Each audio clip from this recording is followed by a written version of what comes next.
தேசிய ஜனநாயக கூட்டணியில்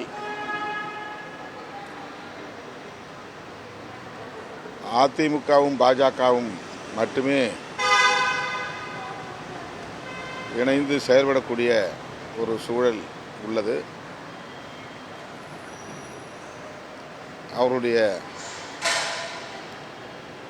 அரசியல் போக்குகள் தமிழ்நாட்டு மக்களுக்கு எதிராக இருக்கிற போது அந்த கூட்டணியில் இருக்கக்கூடிய ஒவ்வொருவரும் வெளியேறுவார்கள், 2 பேர்தான் மிஞ்சுவார்கள் என்று ஏற்கனவே கூறியிருக்கிறேன். அதுதான் இப்போது நடப்பதாக நான் நம்புகிறேன். திரு டிடிவி தினகரன் அவர்களின் முடிவு அவருடைய எதிர்காலத்திற்கு நல்லதாக அமையும் என்று நான் நம்புகிறேன், வாழ்த்துகிறேன்.